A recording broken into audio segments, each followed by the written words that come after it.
నీళాతుంగస్తనగిరితటీ సుప్తముద్బోధ్య కృష్ణం పారార్ధ్యం స్వం శృతిశతశిరః తమధ్యాపయంతి స్వోచ్ఛిష్టాయాం స్రజినిగళితం యాబలాత్కృత్య భుంక్తే గోదా తస్యై నమః భూయ ఏవాస్తు భూయః త్వత్ప్రేయసశ్రవణయోరమృతాయమానాం తుల్యాం త్వదీయ మణినూపురసించితానాం గోదే త్వమేవ జనని త్వదభిష్టవార్హాం వాచం ప్రసన్న మధురాం మమ సంవిధేహి. ప్రియ భగవద్బంధువులారా, ధనుర్మాస వ్రతం ప్రారంభమైనటికి 27వ రోజు. ఇవాళ అవసరంలో ఉండేటటువంటి విశేషాన్ని యథావకాశం మనం వినడానికి ప్రయత్నం చేద్దాం.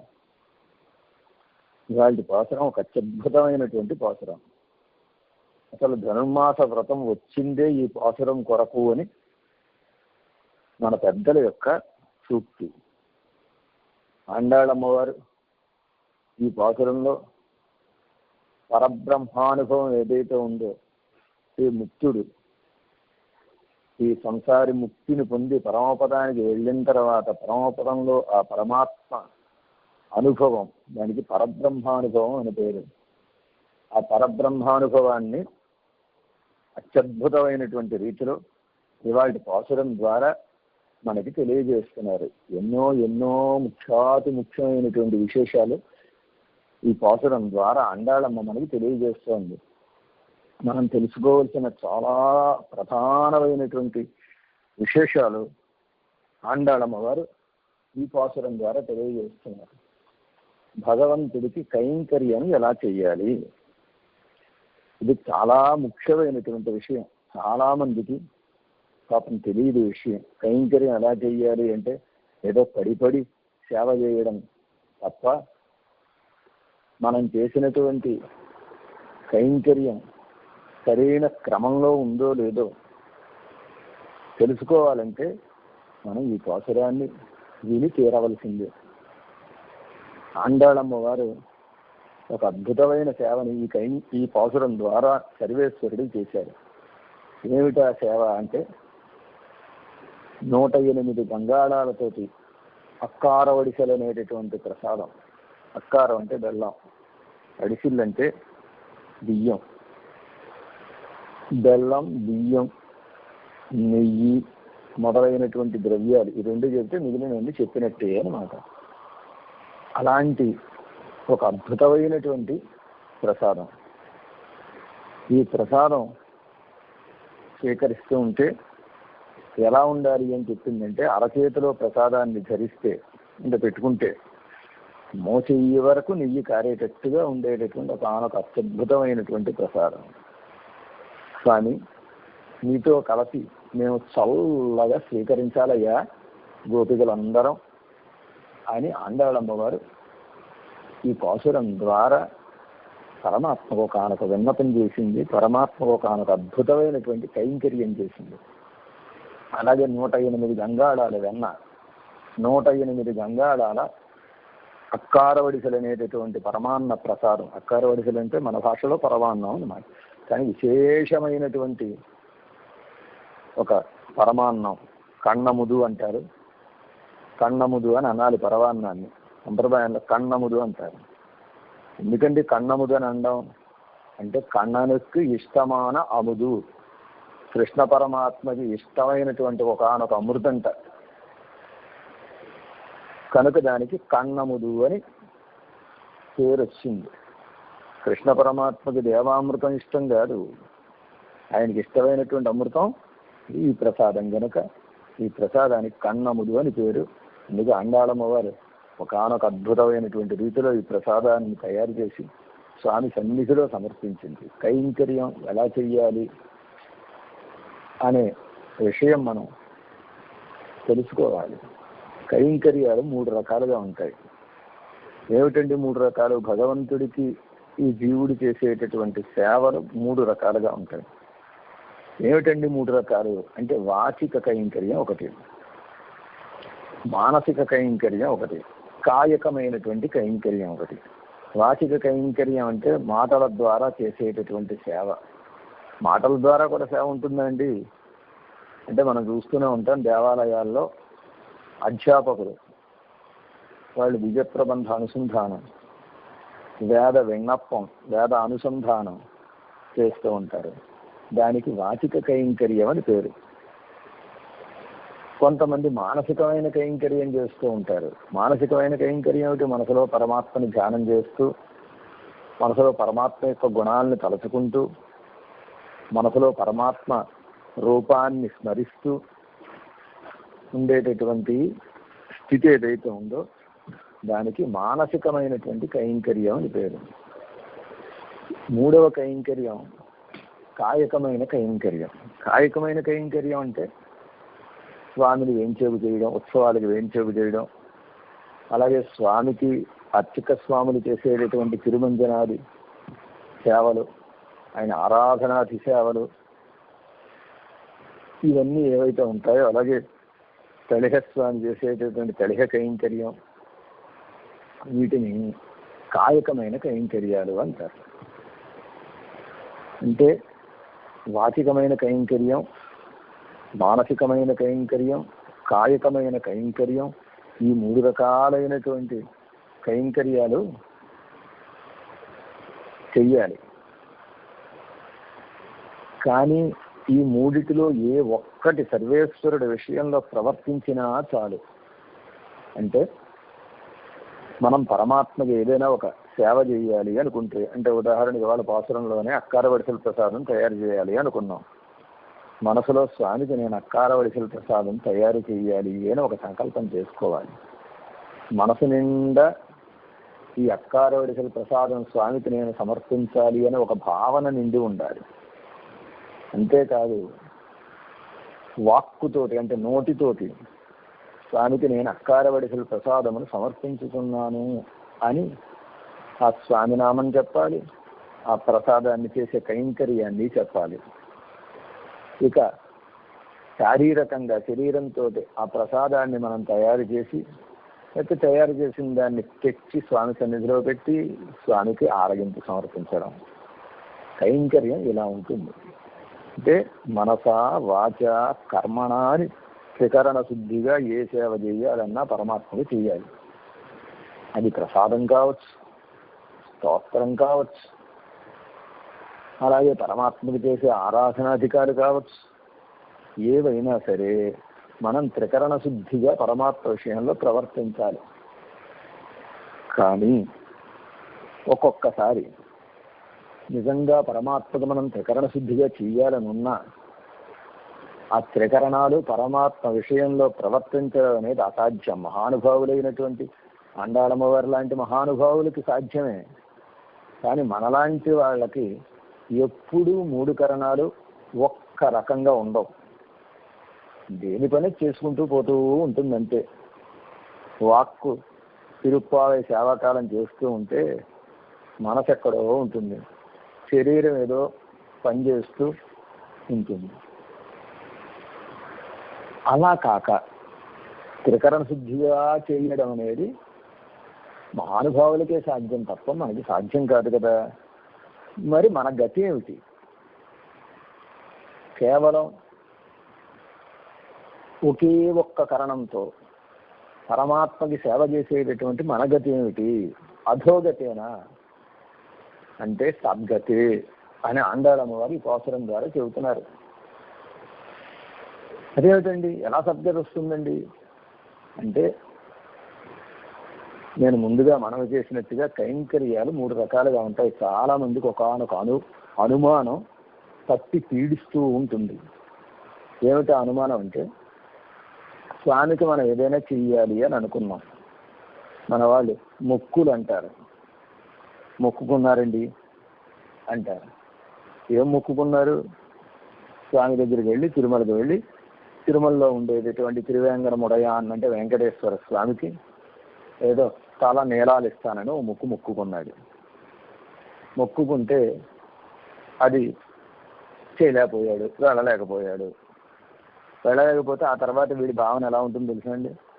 వీడికి తలనొప్పి వచ్చినా, వీడికి కాళ్ళ నొప్పి వచ్చినా, వీడికి అజీర్ణం చేసినా, నేను తిరుమలకి వెళ్తానని మొక్కుకున్నాను, స్వామికి తలనీలాలు ఇస్తానని మొక్కుకున్నాను, ఆ తలనీలాలు ఇవ్వకపోవడం చేతే స్వామి కోపించి నాకు ఈ కష్టాలన్నీ పెడుతున్నాడు. మనిషి అన్న తర్వాత తలనొప్పి రాకుండా ఉంటుందా, కాళ్ళనొప్పి రాకుండా ఉంటుందా, అజీర్ణం అవ్వకుండా ఉంటుందా?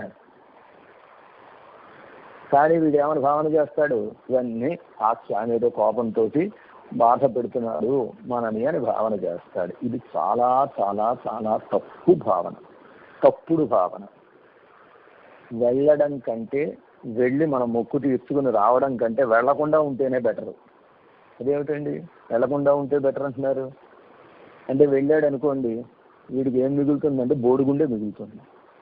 తిరుమల వెళతాడు, తలనీలాలు ఇచ్చేస్తాడు, వచ్చేసాడండి, అయిపోయింది.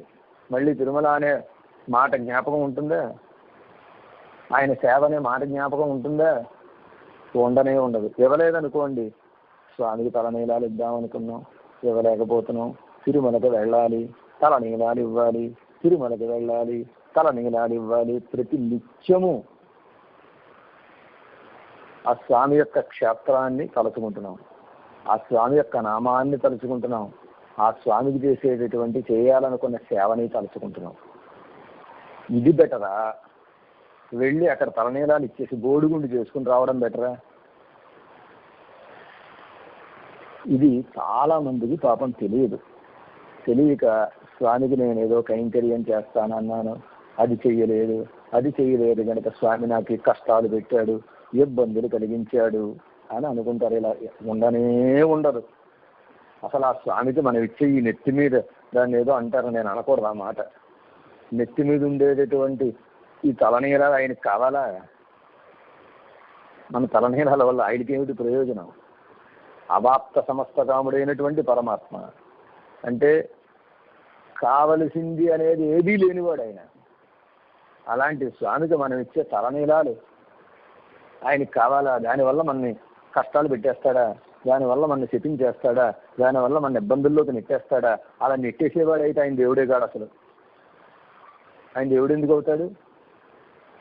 అంటే ఇలా ఉంటుందా అంటే మీకు నేను ఒక ఉదాహరణ చెప్పి దీన్ని వివరిస్తాను. సంక్రాంతి పండుగ వచ్చింది. సంక్రాంతి పండుగ రావడానికి 2 నెలల ముందు ఏం చేశాడంటే, కొడుకు తల్లి తండ్రి దగ్గరికి వచ్చాడు. వచ్చి, నాన్న, ఈ సంవత్సరం నేను మీ ఇద్దరికి,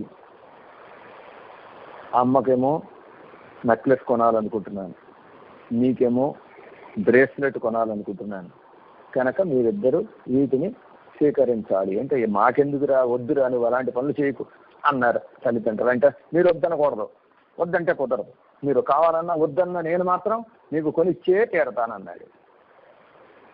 అంటే వీళ్ళు ఏమి మాట్లాడలేదు. సరేలే అయితే నీ ఇష్టం నాన్న అన్నాడు. ధనుర్మాసం అదే సంక్రాంతి పండగ దగ్గరికి వచ్చింది. వచ్చేసరికి వాళ్ళ ఆవిడ ఏం చేసింది తెలుసా అండి? పట్టు చీర పెట్టింది ఇంటింటి. 20,000 అయిపోయాయి. పిల్లలు ఇద్దరు మాకు బట్టలు అంటే బట్టలు అన్నారు. 10,000 వాళ్ళకి అయిపోయింది. 40,000 అయిపోయింది. పండగ ఖర్చులు అవి ఇవి, ప్రయాణం ఖర్చులు అవి ఇవి కలిపితే ఇంకో 40,000 50,000 ఒక లకారం కాస్త లేచిపోయింది. 1,00,000 అయిపోయింది. వీడు తల్లికి తండ్రికి ఓ మాట ఇచ్చాడు కదా, తల్లికి నెక్లెస్ కొంటానన్నాడు, తండ్రికి బ్రేస్లెట్ కొంటానన్నాడు. వీడు ఏం చేశాడంటే గమ్మును ఉండిపోయాడు. దెబ్బలాడిన వాళ్ళు వాళ్లే కనుక, మాట్లాడిన వాళ్ళు వాళ్లే కనుక, వాళ్ళకు కొనవలసిన దాన్ని కొనడానికి వీడికి పాపం డబ్బులు ఖర్చు అయిపోయాయి. డబ్బు లేదు, అంచేత నేను కొనడం లేదని చెబితే బాగుండదు. అందుకు ఏం చేశాడు? మాట్లాడకుండా ఊరుకున్నాడు. పండగ వచ్చేసింది, తల్లిదండ్రుల దగ్గరికి వచ్చేసాడు. వచ్చేసి సిగ్గుపడిపోతున్నాడు. ఏమిట్రా నాన్న, ఏమిటి కనపడ్డా మొహం చూపించకుండా అటు ఇటు తిరుగుతున్నావు ఏమిటి అని అడిగారు తల్లి తండ్రి. ఏం లేదమ్మా, తప్పు అయిపోయింది, మీకు నెక్లెస్ కొంటానన్నాను, నాన్నకేమో బ్రాస్లెట్ కొంటానన్నాను, నేను కొనలేకపోయాను అని సిగ్గుపడుతున్నాడు. ఓరి వెర్రి మొహమా, దీనికి సిగ్గుపడతావేమిట్రా? మాకే కదా, నువ్వు కొనకపోయినా ఏమీ పర్వాలేదు, నువ్వు చల్లగా ఉండి, నువ్వు నీ పిల్లలు చల్లగా ఉంటే, మీరు హాయిగా ఉంటే నాకు అంతకంటే ఏం కావాలరా అని అంటారా తల్లిదండ్రులు? నువ్వు దౌర్భాగ్యుడివి, నువ్వు నిష్ఠ దరిద్రుడివి, నువ్వు మాకు కొంటాను అన్నటువంటి నెక్లెస్ బ్రాస్లెట్ కొనలేదు కనుక నువ్వు అడుక్కు తినాలి, నువ్వు పరమ దరిద్రుడు అయిపోవాలి అని చెప్పిస్తారా? వీడు మొహం చూడకుండా, వీడితో మాట్లాడకుండా, వీడికి అన్నం పెట్టకుండా చేస్తారా? అలా చేస్తే వాళ్ళు తల్లిదండ్రులు అవుతారా? ఎలా అయితే పిల్లాడు అన్నమాట నెరవేర్చకపోయినా తల్లి తండ్రి పోన్లే నాయన, నువ్వు కొనుక్కుంటే చాలు, నువ్వు ఆనందంగా ఉంటే చాలు, నువ్వు ఏ కష్టం లేకుండా సుఖంగా ఉంటే చాలు, మాకు కొనాల్సిన అవసరం లేదయ్యా అని అంటారా? లేకపోతే నువ్వు నాశనం అయిపోవాలి అని అంటారా? అలాగే పరమాత్మ మనం ఏదైనా ఒక కైంకర్యం ఆయనకి సమర్పించుకుంటాము అని మనం అనుకున్న దాన్ని అనివార్య కారణాల వల్ల మనం సమర్పించలేకపోతే, ఈ కైంకర్యం వీడు నాకు చెయ్యలేదు కనుక వీడికి కష్టాలు వచ్చి పడిపోవాలి, వీడు నానా బాధలు సంసారంలో పడాలి అని పరమాత్మ శపించిన, కష్టాలను పెట్టిన ఆయన దేవుడే కాడు అసలు. అలాంటి స్వామి దగ్గరికి మనం వెళ్ళక్కర్లేదు, అలాంటి స్వామిని సేవించవలసిన అవసరం లేదు, ఒక నమస్కారం కూడా చేయవలసిన అవసరం లేదు. ఆ స్వామి మనం ఇచ్చేదానికోసం ఎదురు చూస్తాడా? చెప్పండి, నాకు తెలియగలుగుతున్నాను. ఆయనకి ఏమైనా లోట? కనుక కైంకర్యం అనేది మాటతోటి అన్నా నోటితోటి అన్నా పరమాత్మ పరమానంద భరితుడైపోతాడట. కనీసం మాట అన్నాడు, కనీసం మనం అంటే ప్రేమ ఉన్నది అంటారట. తల్లిదండ్రులు ఏమంటారు? వాడికి చెయ్యాలని మనసులో ఉందండి, వాడికి చెయ్యాలని కొనాలని వాడికి మనసులో ఉంది, కానీ పాపం డబ్బులన్నీ ఖర్చు అయిపోయి ఏం చేస్తాడు? ఎప్పుడప్పుడు కొంటాడులేండి, అసలు మనసులో ఉందిగా, మనం అంటే ప్రేమ ఉందిగా అని పరమానంద భరితులు అవుతాడు. అయ్యో, సర్వేశ్వరుడు కూడా అలాగే ఉంటాడు. లోకానికి వ్యతిరిక్తమైనటువంటి నడవడిక ఏమి ఉండదు పరమాత్మ దగ్గరికి కూడా. కనుక పరమాత్మకి మనం కైంకర్యం చేసేటప్పుడు ఆ కైంకర్యం వాచికమైనా కావచ్చు, కాయకమైనా కావచ్చు, మానసికమైనా కావచ్చు.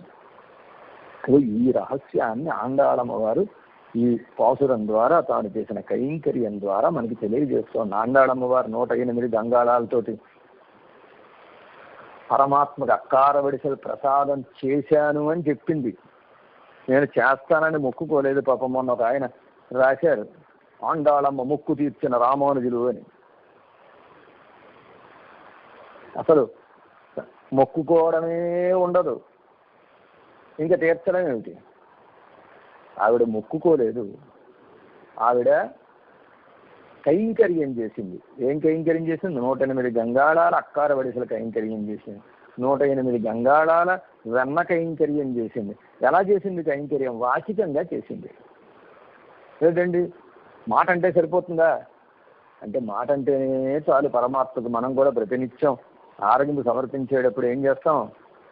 ఒక సాదం గిన్నె పెడతాం, ఒక అన్నం గిన్నె పెడతాం, దాని పక్కనేమో ఏదో ఒక కూర గిన్నె, చిన్న గిన్నె పెడతాం, ఏదో నేతి బుట్టు వేస్తాం, వేసి ఆరగింపు సమర్పించేస్తూ ఉంటాం. సమర్పించేటప్పుడు ఏం చెబుతాం? ఇదే చిత్రాన్నం, ఇదే ముద్గాన్నం, ఇదే చక్కెరాన్నం అని చెబుతున్నాం. మోసం కాదా పరమాత్మని మనం చేసేది? పెట్టినది ఏమిటి? వట్టి అన్నం పెట్టాం. పెట్టి మనం ఏం చేస్తున్నాం? ఇదే పులిహారయ్యా, ఇదే దద్దోజనం అయ్యా, ఇదే చక్కెర పొంగలయ్యా, ఇదే సీరా ప్రసాదం అయ్యా, ఇదే కదంబం అయ్యా. ఇది మోసం కాదా? కానే కాదు. కనీసం మాట మాత్రంగానైనా, అంటే చేసినా చేయకపోయినా మన బతుక్కి ఏది చేయడం సాధ్యం కాదు. ఊరికే మనం అనుకుంటాం కానీ మనం చెయ్యాలనుకున్న దాన్ని సక్రమంగా మనస్ఫూర్తిగా ఏ రోజు చేయలేము. మన జన్మలో ఒక్కసారి కూడా మనం చేయలేము.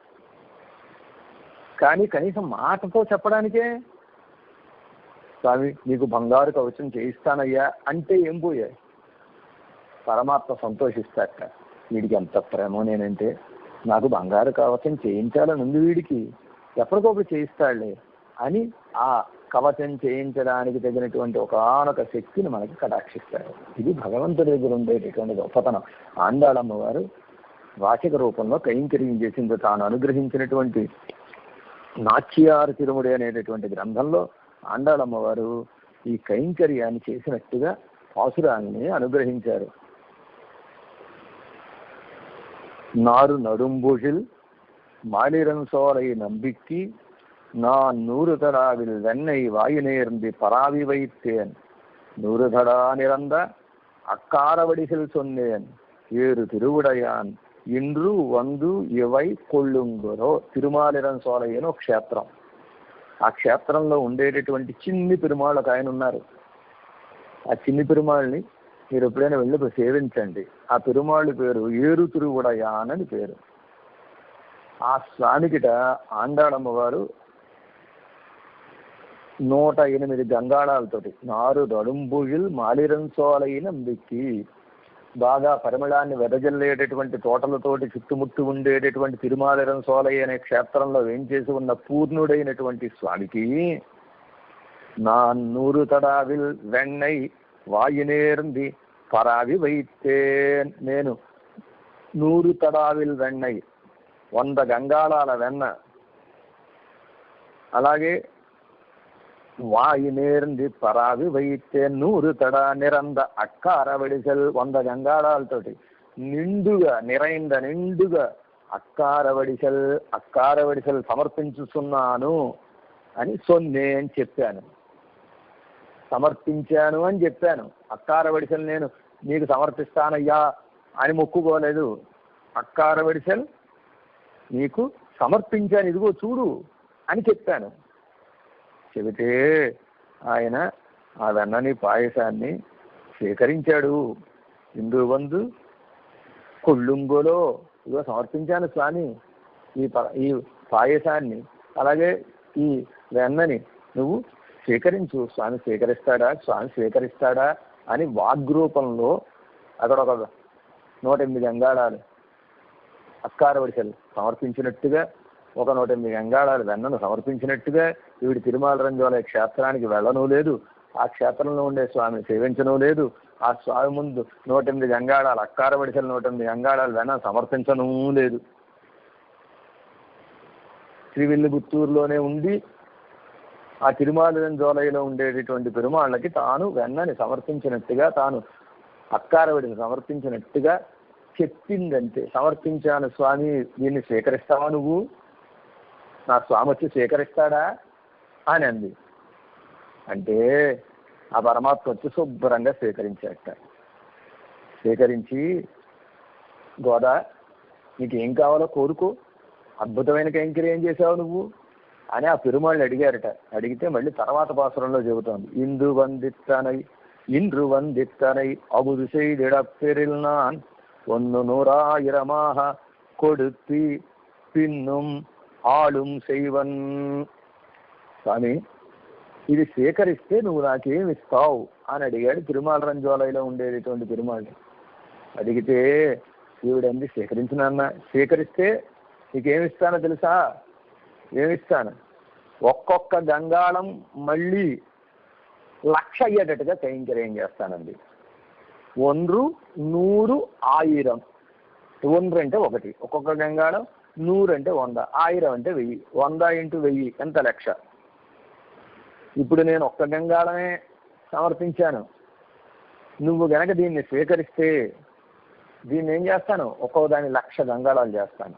1,00,000 గంగాళాలు చేసి మళ్ళీ నీకు కైంకర్యం చేస్తానయ్యా. ఈ సంవత్సరానికి 108, వచ్చే సంవత్సరానికి 1,00,000, 50 సంవత్సరానికి ఇంకో అలాగా కైంకర్యాన్ని నేను మీకు సమర్పిస్తాను అని ఆవిడ ప్రార్థన చేస్తే ఆ స్వామి అక్కారవడిసలతో సాధారణంతా స్వీకరించినట్టుగా భావన చేశాడు. ఇలా ఉంటుందండి ఎక్కడైనా. ఈవిడ నేను పెట్టాను అని పెట్టకుండానే గంగాళాలు చెబితే ఆయన గోదమ్మ నేను స్వీకరిస్తాను, స్వీకరిస్తే నీకేం కావాలి అని ఆవిడని అడిగి, ఆవిడ నువ్వు దీన్ని స్వీకరించు స్వామి అని ఆయన స్వీకరించిన తర్వాత మళ్ళీ ఒక్కోదానికి 1,00,000 నీకు కైంకర్యం సమర్పిస్తాను ఇలా అందండి. అంటే ఈ సన్నివేశం ఎప్పటికీ మనకి తిరుమాలిరన్ సోలై క్షేత్రంలో కనపడుతుంది. ఆండాళమ్మవారు 108 గంగాళాలతో అక్కారవడిసలు 108 గంగాళాలతోటి వెన్నని సమర్పించారు అనేటటువంటి విషయం ఎలా తెలుస్తుందంటే, మీరు ఎక్కడైనా ఏ క్షేత్రంలోనైనా ఆండాళ్ళని సేవించండి ఉత్సవాలని, నిలబడే ఏం చేస్తుంటారు, నిన్న తిరుక్కోలం అంటారు. నిన్న తిరుక్కోలం అంటే నిలబడి ఉండేటటువంటి ఒక స్థితి. ఆ నిలబడే ఏం చేస్తుంటారు. కానీ తిరుమాలిరం సోలైలో మాత్రం ఆవిడ కూర్చుని ఉంటారు, ఇరుంద తిరుక్కోలంలో ఉంటారు. ఎందుకు ఇలా ఉన్నారండి? ఎందుకు ఇలా ఉన్నారంటే, ఎప్పుడైనా భర్తకి భోజనం పెట్టేటప్పుడు భార్య కూర్చుని పెట్టాలి, అటు ఇటు తిరుగుతూ టీవీలు చూస్తూ పెట్టకూడదు. పక్కన కూర్చుని ఆయనకు కావలసినవన్నీ కొసరి వడ్డిస్తూ కాపాడు పెట్టాలి. ఇదో ఆండాళమ్మవారు తిరుమాలిరం సోలైలో ఉండేటటువంటి పెరుమాళ్ళకి అక్కార వడిసల ప్రసాదాన్ని అలాగే సమర్పించింది. తాను ఎదురుగుండా కూర్చుందిట. స్వామి స్వీకరించు స్వామి, స్వీకరించు స్వామి, ఇంకొంచెం ఉంచమంటావా, ఇంకొంచెం ఉంచమంటావా అని ప్రీతితోటి ఆయనకి ఆ కైంకర్యాన్ని సమర్పించింది అనేటటువంటి దానికి గుర్తుగా తిరుమాలిరం సోలైలో ఉండేటటువంటి ఆండాళమ్మవారు ఇరుంద తిరుక్కోలంలో, కూర్చున్న తిరుక్కోలంలో వేంచేసి ఉంటారు. ఇది ఒక అద్భుతమైనటువంటి సంప్రదాయ రహస్యం. అంటే కైంకర్యమును మనం వాగ్రూపంలోనైనా చేయొచ్చు, మాట రూపంలో చేసినా పరమాత్మ సంతోషించి మనం చేసినటువంటి కైంకర్యాన్ని స్వీకరిస్తాడు అని ఆండాళమ్మవారు తన యొక్క ఆచరణ ద్వారా మనకి చూపించింది. ఆచరణ ద్వారా చూపించడమే కాదు, ఇది ఈ పాసురం ద్వారా తన అనుష్ఠానం అంతా మనకి తెలిసేటట్టుగా మనం బాధపడవలసిన అవసరం లేకుండా చూపించింది. ఇలా ఉంటుందండి. ఈవిడేమో మాట రూపంలో చెబితే ఆయన వచ్చి డైరెక్ట్గా కూర్చున్నట్టుగాను, ఈవిడ కూర్చుని ఆయన్ని తినిపించినట్టుగాను ఇలా ఉంటుందా అంటే ఉంటుంది అన్నారు. కృష్ణావతారంలో కృష్ణ పరమాత్మ విదురుడి ఇంటికి వెళితే విదురుడు ఏం పెట్టాడు? తొక్కలు పెట్టాడు. తొక్కలు పెడితే తొక్కలను తిన్నాడా? తినలేదా స్వామి? స్వామి భక్తుల యొక్క హృదయాన్ని చూస్తాడు, అంతే తప్ప ఇచ్చిన పదార్థాన్ని చూడడు. వాచికమైనటువంటి కైంకర్యం చేసినా స్వామి సంతోషిస్తాడు అని ఈ పాసురం ద్వారా ఆండాళమ్మ గారు చెప్పదలుచుకున్నటువంటి ప్రధానమైనటువంటి విషయం. అంతేకాకుండా ఇంకో ప్రధానమైన విషయం ఏమిటంటే భగవద్ రామానుజ వైభవం. భగవద్ రామానుజాచార్యుల వారు అవతరించిన తర్వాత ఈ నాచ్యారు తిరుముడి తిరుప్పావై అనుసంధానం చేస్తే, తిరుప్పావై ప్రతినిత్యం అనుసంధానం చేసుకునేవారని మనం 18వ పాసురంలో విన్నాం. తిరుప్పావై జీయరని వారికి తిరునామం. రామానుజాచార్యుల వారు అనుసంధానం చేస్తూ ఈ కూరారై పాసురం దగ్గరికి వచ్చిన తర్వాత ఆ రోజు అమ్మ వాచికమైనటువంటి కైంకర్యం చేసింది. మనం దీన్ని ప్రత్యక్ష కైంకర్యంగా చెయ్యాలి అని భావన చేశారు భగవద్ రామానుజాచార్యుల వారు.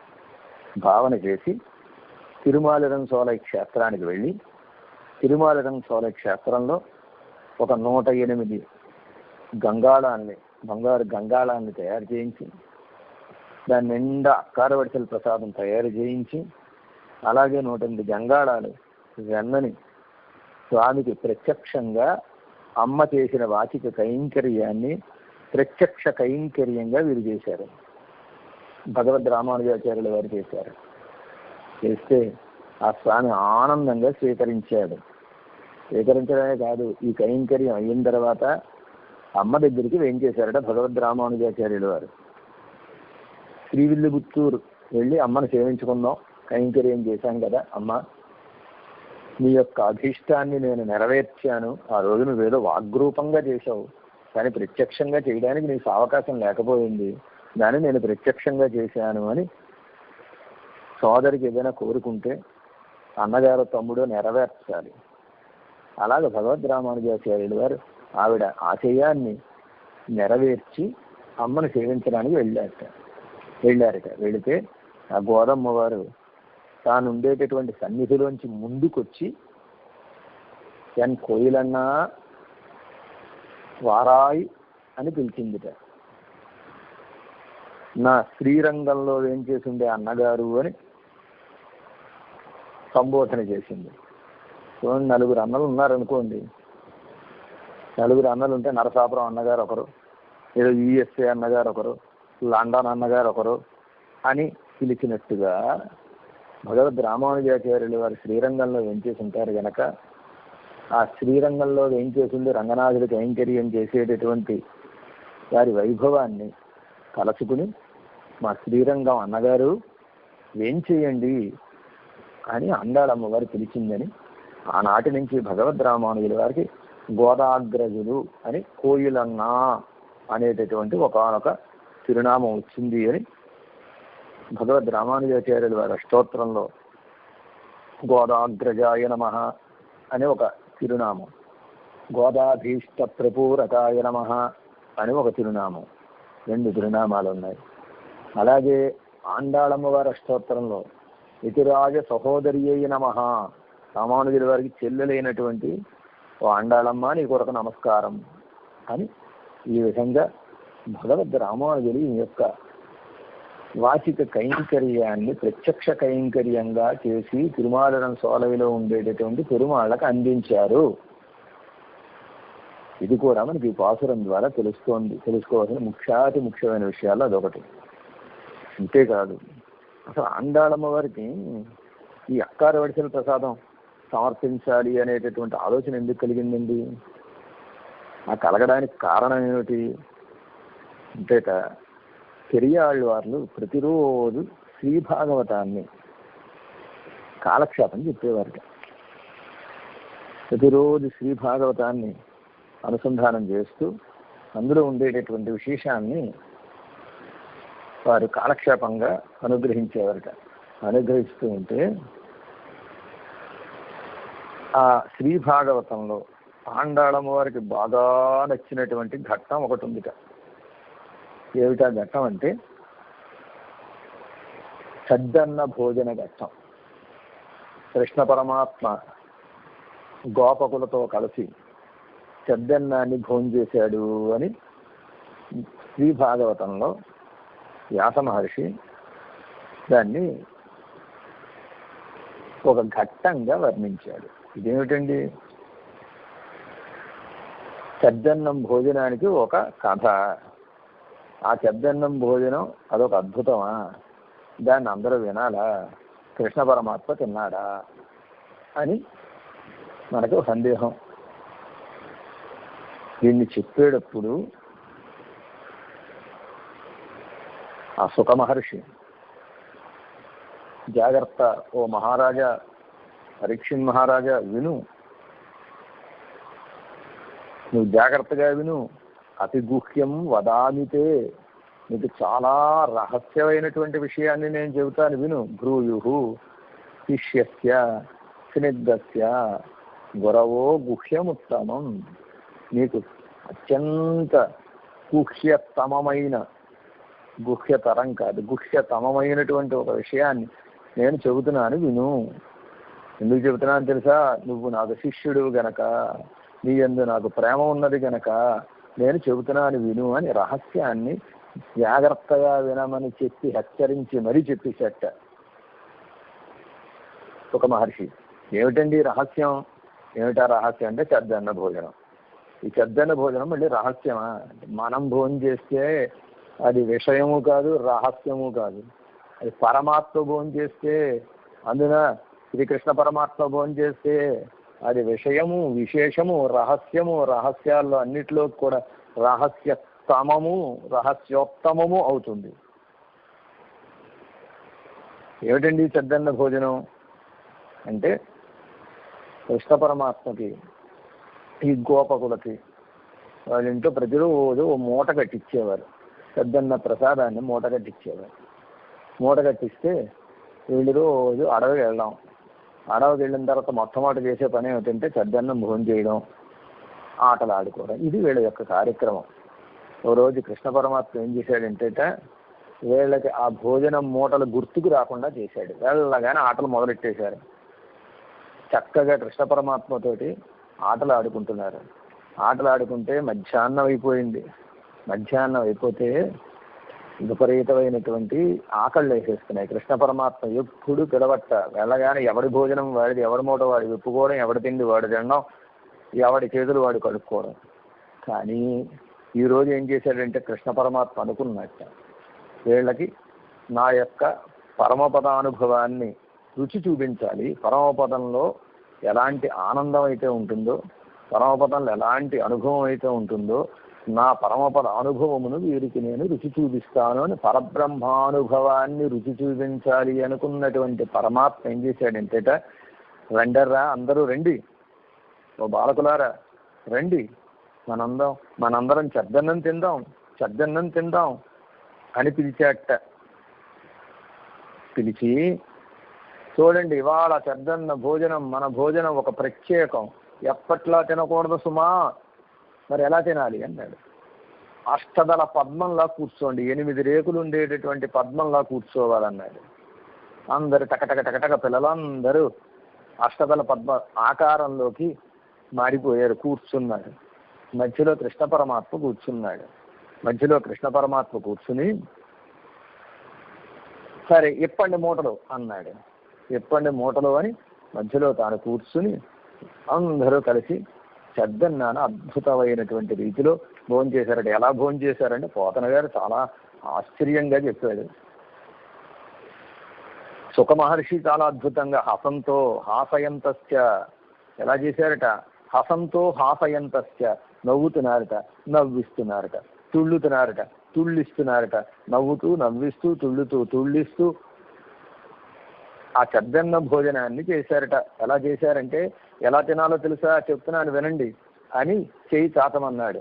అరచేతిలో ఆ పెరుగు కలిపినటువంటి చద్దన్న ముద్ద పెట్టుకోవాలి, వేళ్ల సందుల్లో ఊరగాయలు పెట్టుకోవాలి, టెంక ఉంటే మామిడికాయ టెంక, అదే మామిడికాయ ముక్క ఏదైతే ఉందో అవన్నీ వేళ్ల సందుల్లో పెట్టుకోండి, అరచేతిలో ప్రసాదం పెట్టుకోండి, దీన్ని ఒకసారి ఇలా కొరకండి, ఆ తర్వాత ఆ టెంకని నాకండి, ఇలా కొరకండి, ఇలా ఒక అద్భుతమైనటువంటి రీతిలో కృష్ణ పరమాత్మ వీళ్ళ చేత భోజనం చేయిస్తున్నాడు అనమాట.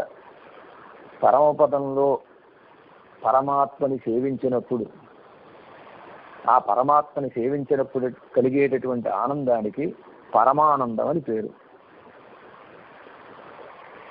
ఈ పరమానందం ఎందుకు కలుగుతుందంటే, పరాత్పరుడైనటువంటి పరంబ్రహ్మైనటువంటి పరమాత్మని సేవించినప్పుడు కలిగేటటువంటి హద్దులేని దుఃఖం కలవని ఒకానొక ఆనందం ఇక్కడ ఈ గోపకులకి పరమాత్మ చూపించాలి అని అనుకున్నాడు. అనుకుని అందరి మధ్యలో తాను కూర్చున్నాడు. చుట్టూ పిల్లల్ని అష్టదళ పద్మాకారంలో కూర్చోబెట్టి ఆ చెద్దన్నం భోజనం వాళ్ళందరూ చేస్తూ ఉంటే ఎలా చేస్తున్నారంటేట, ఒకటి దాంట్లోంచి ఒకడు లాగేసుకునేవాడు, ఒకడు టెంకని మింగేసి నోరు తెరిచి లేదు నేను ఎక్కడ మింగాను అనేవాడు ఒకడు. ఇలాగా ముచ్చట పడిపోతున్నారు, ముచ్చటించుకుంటున్నారు, ముచ్చట పడిపోతున్నారు, నవ్వేస్తున్నారు, నవ్విస్తున్నారు, అద్భుతమైనటువంటి రీతిలో లొట్టలు వేసుకుంటూ తిన్నారట. కృష్ణ పరమాత్మ ఇలాగ వీళ్ళందరి చేత చద్దన్నం భోజనం చేయిస్తున్నాడు. మధ్యలో తను కూర్చుని చేయిస్తుంటేట ఒక్కసారి ఆకాశం అంతా కూడా నల్లగా అయిపోయింది. ఏమిటి ఆకాశం నల్లగా అయిపోయిందని పైకి చూశాడు. పైకి చూస్తే కాకులు ఇటు ఎక్కడి నుంచి వచ్చాయో లక్షలాదిగా కాకులు వచ్చేసాయి. ఏమిటి కాకులు? కృష్ణ పరమాత్మ అన్నాడు, ఎవర్రా ఇవాళ మన భోజనం ప్రత్యేకం, ఎవ్వరూ కూడా ఒక్క మెతుకు కూడా కింద పోయకూడదన్నట్ట. ఒక్క మెతుకు కింద పడినా నేను వాళ్ళతో మాట్లాడను అన్నాడు కన్నయ్య. అంటే ఒక్క మెతుకు కూడా కింద పడకుండా తినేశారట. పైన వచ్చిన కాకులు దేవతలు కాకుల రూపంలో వచ్చేశారు. భగవంతుడి యొక్క ప్రసాదం భగవత్ శేషం, భాగవత శేషం, ఈ రెండు దొరకడం చాలా కష్టం. భగవత్ శేషం దొరకచ్చు, కానీ భగవత్ శేషం తర్వాత భాగవతోత్తములు స్వీకరించగా, భగవంతుడు స్వీకరించి భాగవతోత్తములు స్వీకరించగా మిగిలినటువంటి శేష పదార్థం ఏదైతే ఉందో ఆ పదార్థం దొరకదు. అందుకోసం దేవతలందరూ కాకుల రూపంలో వచ్చేసి ఆకాశంలో తిరుగుతున్నారట. ఒక్క మెతుకు పడితే చాలు, ఆ ఒక్క మెతుకుని మనం స్వీకరిద్దాము అని. కృష్ణ పరమాత్మ ఏం చెప్పాడు, కింద ఒక్క మెతుకు పడకూడదు అన్నాడు. సరే భోజనం అయిపోయింది. అయిన తర్వాత యమునా నదికి చేతులు కడుక్కోవడానికి వెళ్ళారు. చేతులు కడుక్కోవడానికి వెళితే యమునా నదిలో చేపలు వచ్చేసి, కృష్ణయ్య చేపలు వచ్చేసాయ్యా అన్నారు. ఏమిటి ఇన్ని చేపలు వచ్చేసాయి? ఆ దేవతలే మళ్ళీ చేపల కింద వచ్చారు. కనీసం ఆ చేతులకు ఉండేటటువంటి శేషం ఏమైనా మిగిలితే కృష్ణ పరమాత్మ చూశాడు. ఆగండి ఆగండి ఆగండి, ఎవ్వరు చేతులు కడుక్కోకూడదు, మొత్తం ఉత్తరీయాలకు తుడిచేసుకోండి, టిష్యూ పేపర్లు ఇక్కడి నుంచే వచ్చాయి, తుడిచేసుకోండి అని కృష్ణ పరమాత్మ చెప్పాట. చెబుదా అందరూ తుడిచేసుకున్నారు. ఇలాగ అమరులు వెరగొంద శైశవంబు తనర చలిది కుడిచే అన్నాడు అద్భుతమైనటువంటి రీతిలో పోతన. అమరులు వెరగొంద శైశవంబు తనర చలిది కుడిచే. అమరులు అంటే దేవతలు. దేవతలందరూ కూడా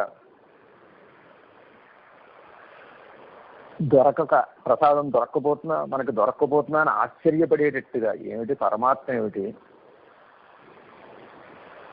వీళ్లతో కలిసి చద్దన్నం తినడం ఏమిటి అని వాళ్ళు ఆశ్చర్యపడేటట్టుగా కృష్ణ పరమాత్మ శైశవంబుదనర చలిది కుడిచే తన యొక్క చిన్నతనం అంతా ప్రకాశించేటట్టుగా చద్దన్నం తిన్నాడండి అని ఆశ్చర్యకరమైనటువంటి రీతిలో ఈ చద్దన్న భోజనం ఏదైతే ఉందో ఇది తలుచుకున్నప్పటి నుంచి ఈ కథని వాళ్ళ తండ్రి గారు చెబుతుంటే విన్నప్పటి నుంచి ఆండాళమ్మ వారు మనసులో ఒకటి పెట్టుకున్నారట. ఏమిటది? ఎప్పుడైనా స్వామితో కలిసి మనం ప్రసాదం స్వీకరించాలి, చద్దన్నం కాకుండా పరమాన్న ప్రసాదం మనం స్వీకరించాలి అని ఆండాళమ్మ అప్పటి నుంచి మనసులో పెట్టుకున్నటువంటి ఆశ ఏదైతే ఉందో ఆ ఆశని ఈ పాసురం ద్వారా నెరవేర్చుకుంటున్నారు అని మనకి తెలియజేస్తున్నారు. అద్భుతమైనటువంటి పాసురం. ఈ పాసురం ద్వారా ఆండాళమ్మ వారి సన్మానాన్ని కోరుతున్నారు. ఏమిటో విశేషాలన్నీ మనం ఒకసారి పాసురాన్ని అనుసంధానం చేసుకుని అందులో ఉండే విశేషాన్ని యథావకాశం మనం వినడానికి ప్రయత్నం చేద్దాం. கூடாரை வெல்லும் சீர் கோவிந்தா ஒந்தன்னை பாடிப்பரகொண்டு யாம் பெரு செம்மானம் நாடு புகழும் பரிசினால் நன்னாக சோடகமே தோல்வழியே தோடே செவிப்பூவே பாடகமே அன்னனய அவகலனம் யாமணிவோம் ஆடை உடுப்போம் அதன் பின்னே பால் சோறு மூழனை பெய்தி முழங்கை வடிவார கூடி இருந்து குளிர்ந்தி ఏలోరెంబావాయ్. ఇవాళ పరమాత్మని ఒక అద్భుతమైనటువంటి రీతిలో సంబోధన చేస్తున్నారు. ఇవాళ నుంచి ఒక 3 పాసురాల్లో గోవింద గోవింద గోవింద అని ముమ్మారు మన చేత గోవింద కొట్టిస్తోంది ఆండాళమ్మ వారు. అందులో గోవింద నామాన్ని ఉచ్చరించేటటువంటి మొట్టమొదటి పాసురం ఇది. ఈ పాసురంలో కృష్ణ పరమాత్మను సంబోధిస్తున్నారు. కూడారై వెల్లుం సీర్ గోవింద. స్వామి, నిన్ను చేరని వాళ్ళని, కూడారై అంటే చేరని వారు, నీ దరి చేరని వారిని జయించి నీ దగ్గరికి చేర్చుకునేటటువంటి సీర్ అంటే ఒక కళ్యాణ గుణం. నీ దగ్గరికి చేరని వారిని నీ దగ్గరికి చేర్చుకునేటటువంటి ఒకనొక కళ్యాణ గుణం కలిగినటువంటి గోవిందా అని నోరారా ఆయన నామాన్ని కీర్తిస్తున్నారు. చేరని వారు ఎవరండి? పరమాత్మ దగ్గరికి చేరని వారు 2 రకాలుగా ఉంటారట. ఒకరేమో అహంకారంతో చేరరట, రెండో వారు అభిమానంతో చేరరట. అహంకారంతో చేరని వాళ్ళు ఎవరండి అంటే రావణాసురుడు మొదలైనటువంటి వారు అహంకారంతో పరమాత్మను నేను చేరడం ఏమిటి, ఆయన నేను ఆశ్రయించడం ఏమిటి, ఆయనకి నేను దాసోహం చేయడం ఏమిటి, ఆయన కాళ్ళు పట్టుకోవడం ఏమిటి, ఇదేమిటి అని అనుకుంటాడు. రావణాసురుడు అలాగే అనుకున్నాడు.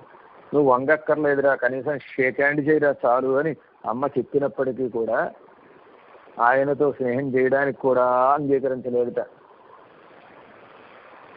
పరమాత్మ ఆ రావణాసురుడి కోసం చెయ్యని పని లేదు, పడని కష్టం లేదు. రావణాసురుణ్ణి స్వీకరించాలి, రావణాసురుణ్ణి కటాక్షించాలి, రావణాసురుణ్ణి బాగు చెయ్యాలి అని ఆ రావణాసురుణ్ణి బాగు చెయ్యాలని పరమాత్మ చేసిన ప్రయత్నాలు ఇన్ని అన్నీ కావండి. ఆయన మనసులో రావణాసురుడే ఉన్నాడు. ఈ విషయం మనకి విభీషణ శరణాగత ఘట్టంలో మనకి ప్రత్యక్షంగా తెలిసింది. విభీషణుడు వచ్చినప్పుడు విభీషణుడి శరణాగతి సమయంలో విభీషణుడు తీసుకురమ్మని సుగ్రీవుడిని పంపేటప్పుడు, ఓ సుగ్రీవ, అక్కడ రావణాసురుడు ఉంటే వెనక్కి రాకు, రావణుడైతే ఇంకా మంచిది తీసుకొచ్చేయి అని చెప్పాడు. అంటే ఈయన మనసులో ఎవరున్నారు? విభీషణుడు లేడు, రావణాసురుడు ఉన్నాడు. అందుకే హనుమంతుడి వారి ద్వారా ఉపదేశం చేయించాడు, బాగుపడలేదు. అంగదుడి ద్వారా ఉపదేశం చేయించాడు, బాగుపడలేదు. విభీషణుడు ఉపదేశం చేశాడు, బాగుపడలేదు. చివరికి యుద్ధంలో ఒకరోజు సాగు దెబ్బలు తిని చేతిలో ఉండేటటువంటి ధనుర్బాణాలు విరిగిపోయి నిరుత్తరుడైపోయి యుద్ధంలో నిరాయుధుడైపోయినటువంటి సమయంలో వెళ్ళి రేపురా అని పంపించేశాడు. అప్పుడైనా బుద్ధి వస్తుందేమో, తన పరాక్రమాన్ని చూచిన తర్వాత అయినా బుద్ధి వస్తుందేమో అనుకున్నాడు. బుద్ధి రాలేదు. రావణాసురుడు వెనక వచ్చి ఆశ్రయించుంటే రాముడే ఓడిపోయి ఉండేవట. రావణాసురుడు వచ్చి ఆశ్రయించకపోవడం చేత రావణాసురుడు ఓడిపోయాడు అంటున్నారు పెద్దలు. ఇది పరమాత్మ యొక్క ఒక అద్భుతమైనటువంటి స్వభావం. కూడని వాళ్ళు ఎవరైతే ఉంటారో, శత్రువులుగా ఉండేటటువంటి వాళ్ళని తన యొక్క బాణాల చేత ఓడిస్తాడట. పరశురాముడు అనుకున్నాడు 21 సార్లు దుష్టక్షత్ర నిబర్హణం అని. క్షత్రియులు 21 సార్లు దునిమాను నేను గండ్రగొడ్డలతోటి. అలా దునిమి ఆయన 5 గుంటలు చేసి వాళ్ళ రక్తంతో అక్కడ తర్పణం చేసేట తన తండ్రి గారికి. దానికే శమంత పంచకం అని పేరు.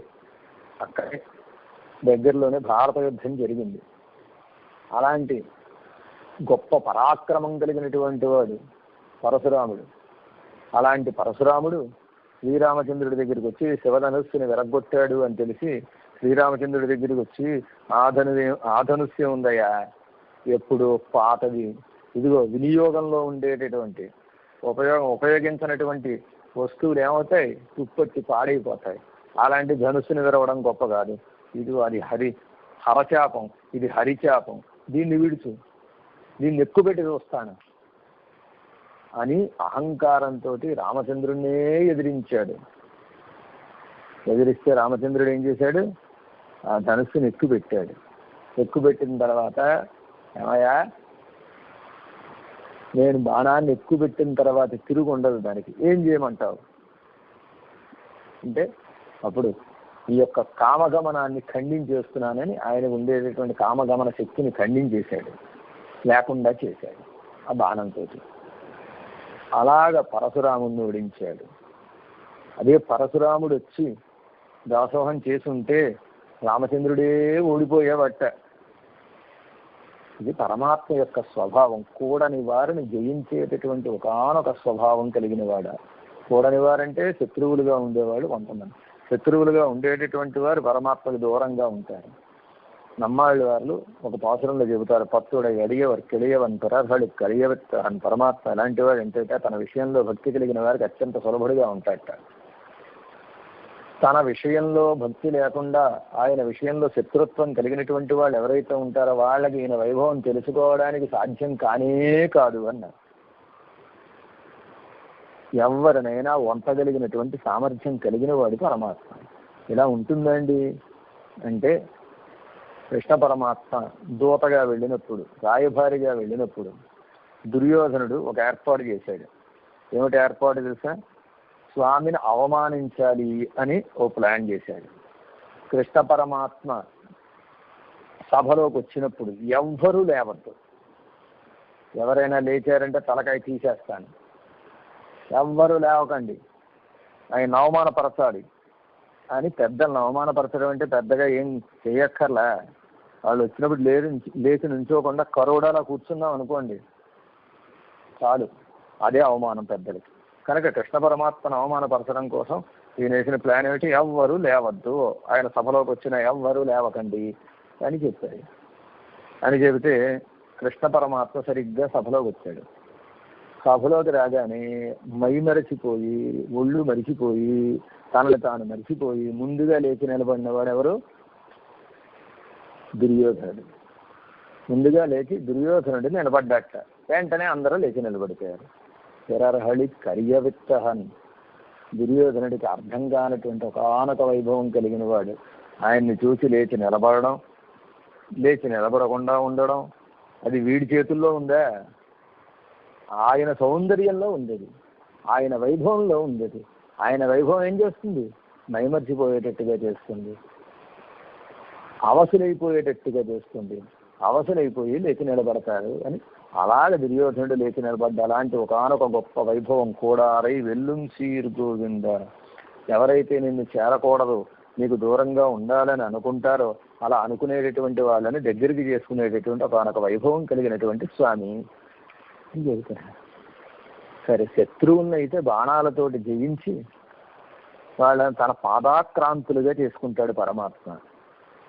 మరి మిగిలిన వాళ్ళని అభిమానుల్ని చేసుకోవాల్సిన అవసరం ఏముందండి అంటే, అభిమానులకు కూడా ఒక అభిమానం ఉంటుంది. ఏమిటా అభిమానం అంటే, పరమాత్మ అంటే గొప్పవాడు కదా, భక్తులకి ప్రేమతో కూడినటువంటి ఒక ఆనొక అభిమానం ఉంటుంది. ఈ అభిమానం ఎలాంటిదంటే, పరమాత్మ యొక్క వైభవానికి ఎక్కడ మచ్చ కలుగుతుందో అనేటటువంటి ఒక ఆనొక భయంతో పరమాత్మ దగ్గరికి చేరకుండా పరమాత్మకి దూరంగానే ఉండిపోతూ ఉంటారు భక్తులు. అదేమిటండి, పరమాత్మ దగ్గర చేస్తే ఆయనకి ఏ ఇబ్బంది కలుగుతుంది? ఏ ఇబ్బంది కలుగుతుంది అంటే, పరమాత్మ వైభవానికి మచ్చ వస్తుంది అని దూరంగా జరిగిపోతారు. ఇలా ఉంటుందండి అంటే ఉంటుంది అన్నారు నమ్మాళ్ళు వాళ్ళు. పరమాత్మ దర్శనం కావాలి అని పరమాత్మ కొరకు పక్షుల్ని దూతలుగా పంపించారు. తిరువాయుముడిలో మొదటి పత్తులు 4వ దశకం అంజిరై మడనారాయణి అదే పక్షుల్ని దూతలుగా పంపించారు. పంపించి, స్వామి నీవు నన్ను కటాక్షించవలసిందే, లేకపోతే ఈ ఆళ్వార్ నాయకి ఉండదు అని కబురు చేశారు. స్వామి కంగారు పడిపోయాడు. కంగారు పడిపోయి ఆళ్వార్లకి దర్శనాన్ని ఇచ్చాడు. ఎలా దర్శనాన్ని ఇచ్చాడంటే, ఆ రోజున గజేంద్రాళ్వానికి ఏ విధంగా అయితే మడుగు ఒడ్డున అరకులయ తరకులయ అని తన యొక్క నడుముకుండే వస్త్రం జారిపోతుందో లేకపోతే శిఖ జారిపోతుందో చూసుకోకుండా వచ్చి దర్శనాన్ని ఇచ్చాడో, అలాగే ఈ ఆళ్వార్లకు కూడా తన దర్శనాన్ని ఇచ్చాడు. దర్శనాన్ని ఇచ్చి ఆళ్వారే రండి రండి మా దగ్గరికి రండి అని పిలిచాట. పిలిస్తే ఆళ్వారు దూరంగా జరిగిపోతున్నారు. ఇదేవిడు దూరంగా జరుగుతున్నారు, రమ్మని ఆక్రందనలు చేసింది మీరేగా, అరిచింది మీరేగా, ఇప్పుడు దగ్గరికి వచ్చాను, దూతల్ని పంపింది మీరేగా, దూతల్ని పంపగా మీ ఆక్రందనలు విని మీకు దర్శనాన్ని ఇవ్వాలని నేను దగ్గరికి వచ్చాను, మీతో కలిసిమెలిసి ఉండాలని నేను మీ దగ్గరికి వచ్చాను, దూరంగా జరుగుతున్నారేమిటి మీరు అన్నాడు సర్వేశ్వరుడు. అంటే ఆళ్వార్లు అన్నారు, స్వామి చాలా అపచారం అయ్యా, నీ దగ్గరికి నేను వస్తే నీ ఊళ్ళో నేను కూర్చుంటే చాలా అపచారంగా ఉంటుంది. ఏమిటి అపచారం? ఏం లేదయ్యా, అమృతంలో విషం కలిసినట్టు ఉంటుందయ్యా, అమృతం లాంటి వాడివి నువ్వు, నిత్య సూర్యనాథుడివి నువ్వు, నిత్య సంసారిని నేను.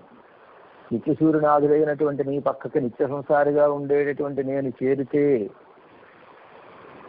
నీ వైభవానికి చేటు వస్తుంది, నీ వైభవం తగ్గిపోతుంది, కనుక నేను నీ దగ్గరికి రాను అని ఆళ్వార్లు దూరంగా జరిగిపోయారు. జరిగిపోతే ఆళ్వార్లను జయించి తన ఒళ్ళో కూర్చోబెట్టుకుని తన నెత్తి మీద కూర్చోబెట్టుకుని సర్వేశ్వరుడు ఆనందించాడు అని యువయుమవయం అనేటటువంటి దశకంలో 1వ పత్తు 9వ దశకంలో చెబుతారు. సర్వేశ్వరుడు కథలు చెప్పి ఆళ్వారిని మైమరిపించి ఆళ్వారిని ముడిపించి ఒక్కసారిగా దగ్గరికి అడుగులో అడుగు వేసుకుంటూ మాటలతో మైమరిపించి దగ్గరకు ఒక్కసారి ఎత్తుకుని ఆళ్వారిని తన ఒళ్ళో కూర్చోబెట్టుకున్నాడు అని కూడని వాళ్ళని జయించేటటువంటి స్వామి అంటే, ఇగో ఇలాంటి స్వామికి ఏం అపచారం జరుగుతుందో మనం ఆయన దగ్గరికి వెళితే ఆయన దూరంగా ఉండిపోయేటటువంటి వాళ్ళని కూడా తన దగ్గరికి చేర్చుకుని వాళ్ళని అనుగ్రహించేటటువంటి ఒకానొక స్వభావం కలిగిన వాడు అని అర్థం. అంతేకాదు, కొంతమంది పరమాత్మకు దూరంగా ఉంటారట. ఎలా దూరంగా ఉంటారండి అంటే, ప్రణయ రోషం అని ఉంటుంది. ఆ ప్రణయ రోషంతో దూరంగా ఉంటారట. కోపం వచ్చిందనుకోండి, మనం చూస్తూనే ఉంటాం, భార్యాభర్తల కోపం ఎలా ఉంటుందంటే, కోపం వస్తే మాట్లాడరు, ముఖం చూడరు. కోపం వస్తే ముఖం చూడకపోతే అప్పుడు ఏం చేయాలి? బతిమాలుకోవాలి. బతిమాలుకుని కోపం తగ్గేటట్టుగా చేసుకుని, ఆవిడ కోపం పోయేటట్టుగా చేసుకుని, ఆవిడ మళ్ళీ మామూలుగా అయ్యేటట్టుగా చేసుకోవాలి. ఇవి ఆళ్ళవారి నాయికా భావాన్ని పొందారు. నాయికా భావాన్ని పొంది పరమాత్మ ఈ ఆళ్ళవారి నాయకు దగ్గరికి వచ్చాడు. వచ్చేసి ఇప్పుడే వస్తాను ఉండండి అని చెప్పాడు. ఈవిడ దర్శనాన్ని ఇచ్చి వెళ్ళిపోయాడు. వెళ్ళిపోతే ఆళ్ళవారి నాయిక చిలికెత్తులతో కలిసి ఒకనొక తోటలో ఉంది. నమ్మాళ్ళవార్లు 6వ పత్తులో 2వ దశకం మిన్నెడ మడవారకడు అనేటటువంటి ఒక అద్భుతమైనటువంటి దశకం అన్నమాట. ఆ దశకంలో చెబుతున్నారు, నమ్మాళ్ళవార్లు నాయిక భావనతోటి ఆళ్ళవారి నాయిక, ఈ ఆళ్ళవారి నాయిక చిలికెత్తులతో కలిసి ఉద్యానవనంలో ఉన్నది. ఉద్యానవనంలో ఉంటే పరమాత్మ వస్తానన్నాడు, రాలేదు, ఆలస్యం చేశాడు. ఆలస్యం చేస్తే ఈ ఆళ్ళవారి నాయకి చాలా కోపం వచ్చింది. అప్పటిదాకా ఆడుకుంటున్నారు, బంతి ఉంది, గచ్చకాయలు ఉన్నాయి, బంతితోటి గచ్చకాయలతోటి ఆడుకుంటున్నారు. ఆడుకుంటుంటే కృష్ణ పరమాత్మ ఆలస్యంగా వచ్చాడు, బాగా ఆలస్యంగా వచ్చాడు. ఆలస్యంగా వస్తే కోపం వచ్చేసింది ఆళ్ళవారి నాయకి. కోపం వచ్చేసి ఆళ్ళవారి నాయకి ఏం చెప్పింది తెలుసా, చిరకత్తులతోటి, ఎవర్రా, ఇదిగో ఆయన వస్తున్నాడు, ఎవ్వరు కూడా ఆయన వైపు చూడకూడదు, ఆయనకు కనపడకూడదు, ఆయనతో మాట్లాడకూడదు, అందరూ దాక్కోండి. టకటకటకమని ఆయన పంచకళ్యాణి గుర్రం యొక్క గిట్టల శబ్దం వినపడింది. ఆ గిట్టల శబ్దం విన్న వెంటనే గేట్ వేసేసారు. గేట్ వేసేసి అందరూ చెట్ల చాటుకు వెళ్ళి దాక్కున్నారు. వాళ్ళు ఆడుకునేటటువంటి బంతి, ఆ గచ్చకాయలు అక్కడే పడేసి వీళ్ళు వెళ్ళిపోయి దాక్కున్నారు. దాక్కుంటే పరమాత్మ వచ్చాడు, గేట్ వేసేసింది. అక్కడ లోపలికి ఒకసారి చూశాడు. చూడగానే బంతి పడి ఉంది, గచ్చకాయలు పడి ఉన్నాయి, ఒక్కళ్ళు కూడా కనపడడం లేదు. పిలిచారు, ఆళ్ళవారే అని పిలిచారు. పిలిస్తే పలకట్లేదు. చిలికెత్తిని పిలిచాడు, పలకట్లేదు. ఈయన సీన్ అర్థమైపోయింది. సో కోపం వచ్చిందనమాట ఆళ్ళవార్లకి అని అర్థమైపోయి ఆయన గేటు తీసుకుని సరిగ్గా గేటు దగ్గరికి వచ్చి నిలబడి గేటు తీద్దామని నిలబడ్డాడు. ఈ చిలికెత్తలో ఒక అమ్మాయి చెబుతాం, వచ్చేసాడు, గేటు దగ్గరికి వచ్చేసాడు స్వామి, గేటు షో, ఎవరో మాట్లాడద్దని చెప్పానా, ఎవరో మాట్లాడకండి అన్నారు ఆళ్ళవారి నాయకు. గేటును తీశాడు, గేటు తీశాడు, మాట్లాడద్దంటే మళ్ళీ గేటు తీశాడంటారు రైట్.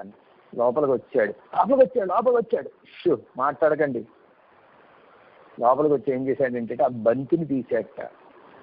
చిలకి చెప్తూ బంతి తీశాడు.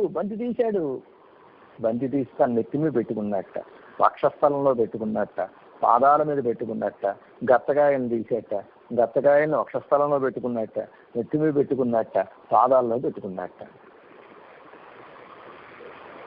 అంటే ఏం చెప్పాడు సర్వేశ్వరుడు అంటే, మీరు ఆడిన వస్తువులంటేనే నాకింత ప్రేమ అయితే మీరంటే ఇంకెంత ప్రేమ అని ఒకానొక సందేశాన్ని ఇచ్చి మెల్లిగా వాళ్ళని మైమరిపించి వాళ్ళని గుర్తించి వాళ్ళ యొక్క కోపాన్ని తొలగించాడు అని. ఇదో పరమాత్మ, ఎవరైతే పరమాత్మకి దూరంగా ఉండాలని అనుకుంటారో, ఏ కారణం చేతైనా కానివ్వండి, శత్రుత్వం చేత దూరంగా ఉండాలనుకుంటే బాణాల చేత జయిస్తాడు. అభిమానం చేత దూరంగా ఉండాలనుకుంటే ఆయనకి ఏమవుతుందో అనేటటువంటి భయం చేత దూరంగా ఉండాలనుకుంటే తన సౌశీల్యం అనేటటువంటి గుణాన్ని చూపించి నాకేం కాదు అని దరిచేర్చుకుంటాడు. ప్రణయరోషాన్ని పొందితే, ప్రేమతోటి ఆయన ఆలస్యం చేశాడు, కటాక్షించలేదని కోపాన్ని పొందితే, ఆ కోపాన్ని తన యొక్క ప్రేమ చేత తగ్గేటట్టుగా చేసి వాళ్ళని తన దరిచేర్చుకుంటాడు అని. ఈ విధంగా పరమాత్మ తన దరిచేరనటువంటి వారిని దరిచేర్చుకునేటటువంటి ఒకనొక అద్భుతమైన స్వభావం కలిగిన వాడు. కూడారై వెల్లుం సీర్ గోవింద, ఓ గోవింద, ఉందన్నై పాడి పరైగొండు యాం పెరు సమ్మానం. ఓ స్వామి, నిన్ను పాడాలి. నా వ్రతానికి ప్రధానమైనటువంటి లక్ష్యం ఏమిటి? నిన్ను పాడడం. మొట్టమొదటి పాసురం దగ్గర నుంచి నారాయణ అని ప్రారంభించి, పారహెడల్లని 2వ పాసురంలో, ఉత్తమన్నని 3వ పాసురంలో, అడిమయక్కన్నా అని 4వ పాసురంలో, ఇలాగా పరమాత్మని ఒక్కొక్క పాసురంలో ఒక్కొక్క తిరునామంతో, కొన్ని పాసురాల్లో అయితే 2 5వ పాసురంలో అయితే 5 తిరునామాలు, ఇలాగా నామాల్ని కీర్తిస్తున్నారు. ఉందన్నై పాడి, స్వామి నిన్ను పాడి పరైహొండు, మా వ్రతానికి కావలసినటువంటి ప్రధాన పురుషార్థమైనటువంటి ఆ పరై ఉంది చూచారా, దాన్ని పొంది, వ్రతానికి కావలసిన పరికరాలన్నీ నిన్ను అడిగారు కదా, వాటన్నిటినీ పొంది. పరైహొండు యాం పెరు సమ్మానం, మేము ఒక సన్మానాన్ని పొందాలయ్యా, మాకు నీవు సన్మానాన్ని చెయ్యాలి. పరమాత్మకి భక్తులు చెయ్యాలా, భక్తులకి పరమాత్మ చెయ్యాలా? పరమాత్మకి ఎలాగూ భక్తులు చేస్తారు, కానీ భక్తులకి పరమాత్మ చేసేటటువంటి సన్మానాన్ని చెబుతున్నారు. ఇలా ఉంటుందండి ఎక్కడైనా? పరమాత్మ సన్మానం చేయడం ఏమిటండి అంటే సన్మానం అంటున్నారు, మామూలు సన్మానం కాదు, పెరు సన్మానం అన్నారు, పెద్ద సన్మానం. యాం పెరు సన్మానం, మాకు మాత్రమే చేసేటటువంటి ఒకానొక అద్భుతమైనటువంటి సన్మానం నువ్వు చెయ్యాలి అంటే పరమాత్మ అడిగట్ట, ఎలాంటి సన్మానం కావాలర్రా మీకు, గోపికల్లారా చెప్పండి చేద్దాం అంటే చెబుతున్నారు. ఆ రోజు సీతమ్మకి నువ్వు చేసినటువంటి సన్మానం లాంటి సన్మానం కావాలి అన్నారు. సీతమ్మకి సన్మానం చేయడం ఏమిటండి, రామచంద్రుడు ఎక్కడ చేశాడండి అంటేట, పట్టాభిషేకానికి రామచంద్రుడు వెళ్ళేటటువంటి సమయంలో పట్టాభిషేకానికి కావలసినటువంటి అలంకారాలన్నీ చేసుకుని, నగలన్నీ వేసుకుని ఆయన సిద్ధపడి ఆ పట్టాభిషేకానికి వెళుతున్నప్పుట సీతమ్మ వారు ఏం చేసిందంటేట, ఆద్వార మనువ్రాజ మంగళాన్ని అభిగజ్జుషి అని ఆ రామచంద్రుడిని గుమ్మం దాకా సాగనంపిందిట. గుమ్మం దాకా సాగనంపి ఆ స్వామికి మంగళాశాసనం చేసిందిట. మంగళాశాసనం చేస్తే పట్టాభిషేకం బాగా జరుగుగాక అని ఆవిడ కోరుకుని స్వామికి మంగళాశాసనం చేస్తే పరమాత్మ పరమానంద భరితుడైపోయాట. పరమానంద భరితుడైపోయి ఆవిడ ప్రేమకి ముగ్ధుడైపోయి తన మెళ్ళలో ఉండేటటువంటి మాలని తీసి ఆవిడ మెళ్ళలో వేసేట. అప్పుడు ఆవిడ ఏం చేసిందంటేట, అయ్యో స్వామి మాల నా మెళ్ళలో వేస్తాడు, స్వామి మెడంతా బోసిగా ఉంది అని ఒక్కసారి తన కళ్ళతోటి ఆవిడ అలా చూసిందిట. చూస్తే నల్ల కలువల మాల ఆయన మెళ్ళలో పడిపోయింది. అలాగ అమ్మ గుమ్మం దాకా వచ్చి స్వామిని సాగనంపి స్వామికి మంగళాశాసనం చేస్తే స్వామి ఆమె మెడలో మాల వేసి సన్మానం చేశాడు. మాల వేసి సన్మానం చేయడమే కాదు, ఆ తర్వాత ఆవిడ పాదాలని తాకి ఇక్కడే ఉండు అని వెళ్ళాట. పాదాలని తాకడం ఏమిటండి, స్వామి భర్త భార్య పాదాలు తాకాలా, భార్య భర్త పాదాలు తాకాలా, ఎవరెవరి పాదాలు తాకాలి అంటే భార్య భర్త పాదాలు తాకడం అనేది శాస్త్రాన్ని అనుసరించి వచ్చేటటువంటి ఒకనొక పని. భర్త భార్యకి దైవం కనుక భర్త యొక్క పాదాలకు ఆవిడ దాసోహం చేయడం, ఆ పాదాలను తాకడం అనేది శాస్త్ర విధి, శాస్త్రాన్ని అనుసరించి చేసేటటువంటి ఒకనొక కార్యక్రమం. కానీ భర్త చేసేటటువంటిది రామచంద్రుడు చేసింది చూచారా, ఇది ప్రేమతోటి చేసేట.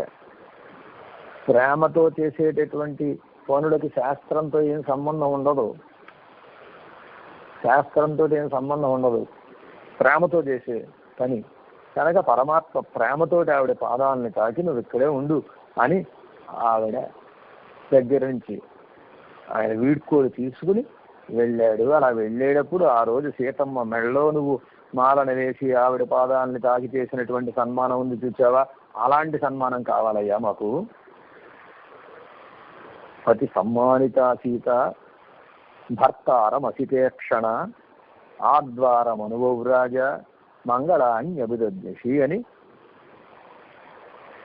అక్కడ వాల్మీకి శ్లోకాన్ని అనుగ్రహించాడు. పతి చేత సన్మానింపబడినటువంటి సీత అంటే రామచంద్రుడి చేత సన్మానింపబడినటువంటి సీత గుమ్మం దాకా వెళ్ళి ఆయన్ని సాగనంతో ఆయనకి మంగళాశాసనాలు చేసింది అని, అలాంటి సన్మానం నాకు కావాలి. అంతేనా? కాదు, హనుమకి చేసినటువంటి సన్మానం ఉంది చూసావా నువ్వు, హనుమకి చేసిన సన్మానం. హనుమకి ఎప్పుడు చేశాడు సన్మానం, ఎవరు చేశారు సన్మానం? హనుమకి రామచంద్రుడు చేశాడు. ఎప్పుడు చేశాడు సన్మానం అంటే సీతమ్మని చూచి, సీతమ్మ ఇచ్చినటువంటి చూడామణిని తీసుకొచ్చి హనుమంతుల వారు రామచంద్రుడిగా చూడామణిని ఇచ్చి సీతమ్మని తాను చూసి సీతమ్మ చెప్పిన మాటలన్నీ చెప్పాడు.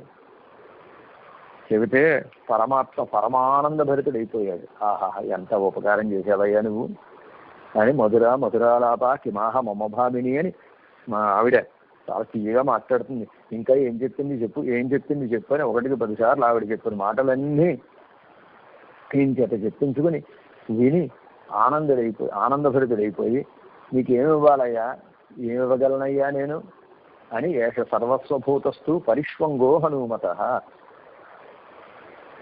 ఆయన ఒక్కసారి తన ఆలింగనాన్ని హనుమంతుల వారికి ఇచ్చేట. ఆలింగన భాగ్యాన్ని అనుగ్రహించాడు హనుమంతుడికి. ఆలింగనం ఇవ్వడం ఇది సన్మానం ఏమిటండి? ఇదే సన్మానం. అవతారాన్ని బట్టి విషయంలో విలక్షణత ఉంటుంది. కృష్ణావతారం అంటే అందరికీ ఆలింగనమే. కొన్ని దేశాలకు వెళితే అక్కడ ఉండేవాళ్ళు ఆలింగనం చేసుకునేదని మాట్లాడరు. కానీ భారతదేశంలో దూరంగా ఉండే మాట్లాడాలి, మీద పడి మాట్లాడకూడదు. ఇది భారతదేశ సంప్రదాయం కాదు. రామావతారంలో ఎవ్వరికీ ఆలింగనం లేదు. మహర్షులు స్వామిని ఆలింగన భాగ్యాన్ని మాకు కటాక్షించవయ్యా అని అడిగితే ఇప్పుడు కుదరదయ్యా, మళ్ళీ అవతారంలో చూద్దాంలే అని పోస్ట్ పోన్ చేశాడు తప్ప వాళ్ళకి ఇవ్వలేదు. మహర్షులకు కూడా ఇవ్వనిది. ఒక్క సీతమ్మకి మాత్రమే పరిమితమైనటువంటి తన యొక్క దివ్య దేహం ఏదైతే ఉందో ఆ దివ్య దేహాన్ని హనుమంతుల వారికి అనుగ్రహించేట పరమాత్మ. ఇదిగో ఆ రోజు హనుమంతుల వారికి నువ్వు చూసావా సన్మానం, అలాంటి సన్మానం కావాలి. అంతేకాదు, సీతమ్మ ద్వారా హనుమంతుల వారికి చేసినటువంటి సన్మానం ఒకటి ఉంది, అలాంటిది కావాలి. పట్టాభిషేకం అయినప్పుడు పట్టాభిషేక సమయంలో ఇంద్రుడు ఒక మాలని పంపించాట, ముత్యాలహారాన్ని పంపించాడు. ముత్యాలహారాన్ని పంపిస్తే రామచంద్రుడు ఏం చేశాడంటే ఆ మాలని సీతమ్మకి ఇచ్చి ప్రదేహి శుభవే హారం యస్య తుష్టాభిభామిని అని, ఓ సీతమ్మ ఈ హారాన్ని నీకు నచ్చిన వాళ్ళకి ఇయ్యి, ఎవరిని చూస్తే నీకు ఆనందం కలుగుతుందో వాళ్ళకి ఇయ్యి అని సీతమ్మకి ఇచ్చాట. సీతమ్మకి ఇస్తే సీతమ్మ హారాన్ని తీసుకెళ్ళి హనుమంతుల వారికి ఇచ్చింది.